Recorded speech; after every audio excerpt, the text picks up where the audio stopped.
Well, what's happening on the ground in Ukraine isn't the only front in this war. Security experts say that the Kremlin could unleash a wave of cyber attacks, wreaking havoc on computer systems, both in Ukraine and in the nations of its allies.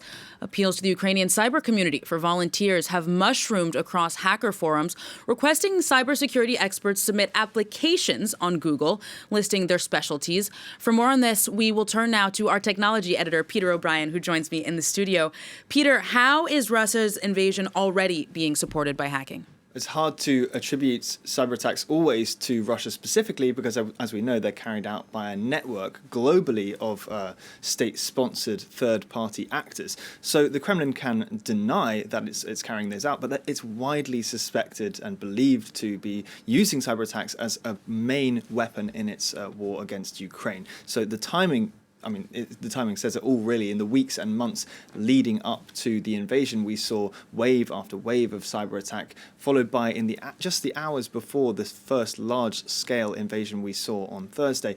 Well, we had another DDoS attack. Now, this is a distributed denial of service attack, and what this does is it essentially floods a server with bots, and these will eventually cause the server to crash. Now, targets included websites of the Defense Ministry, the Foreign Ministry, and the Parliament, and the country's largest commercial bank as well. It followed an even larger DDoS attack the week before. And Peter, how do you think that these might have helped Putin's army? Well, yes, so a DDoS attack, in this case, it works quite simply, really, in some ways, because it aims to soften resistance by spreading fear. If you can't get into a government website, you might be led to believe that your leaders are losing control. If you can't get into your bank, well, you're going to start to worry that your access to your money is going to be difficult. And sometimes you're literally told to be scared. So last month, there were around 70 government websites that went down and showed this message instead, which read out, be afraid and expect the worst.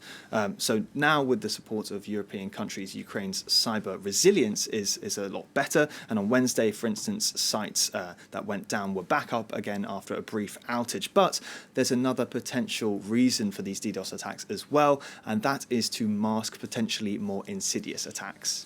Okay, Peter, more insidious cyber attacks, you say, but what does that entail? What could they be? Well, just since Wednesday alone, we've seen 2 new cyber weapons discovered, which are potentially a lot more damaging than a DDoS attack. The first is called Hermetica Wiper. This is a data wiping software which researchers found on hundreds of computers, both at a bank in Ukraine and, worryingly, in Latvia and Lithuania as well, on the computers of Ukrainian government contractors. ESET Research Labs reckons it's already being used to erase data. How much, we don't know. We also don't know how many computers it's still lingering on, ready to pounce. Now, the second weapon is called Cyclops Blink. That affects firewall devices made by a company called WatchGuard, and it can be found on common routers in homes and businesses. Now, it remains unclear whether this is for purposes of spying on these networks or disrupting them, perhaps both, but the UK and US intelligence agencies are attributing it to the Russian state-sponsored hacker group called Sandworm. Okay, Peter. Well, Sandworm was responsible also for the infamous NotPetra attack on Ukraine in 2017. Yeah, that's right. NotPetra is also another wiper virus, and it was used to infect companies doing business in Ukraine, but it ended up spilling across borders and causing around about $10 billion worth of damage globally because it ended up wiping out so much data.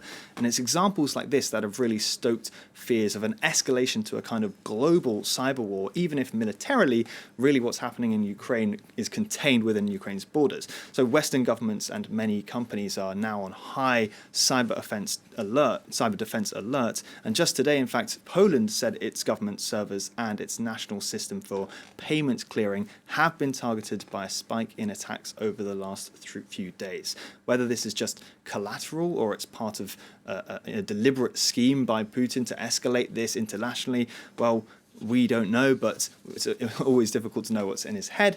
But if this does go global, well, he could expect some very serious retaliations. NBC News, for instance, reported on Thursday that US President Biden was being presented with various options, a menu, if you like, of cyber attack options against Russia. These included disrupting internet connectivity, shutting off electrical power, even potentially tampering with railroad switches to prevent Russia from resupplying its troops. But the White House has come out and said, no, this is nonsense. This doesn't reflect what's being reported as discussed at all. So they've denied this report.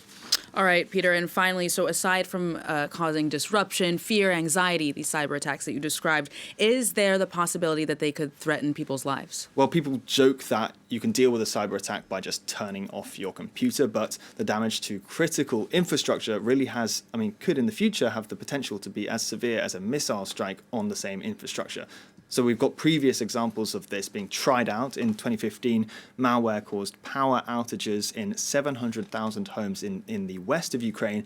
And in 2016, a similar malware cut off the power supply to about a fifth of Kyiv. Now, these just lasted a matter of hours. They were restored quickly afterwards, but with temperatures as cold as they can get in Ukraine, well, a longer outage could be deadly.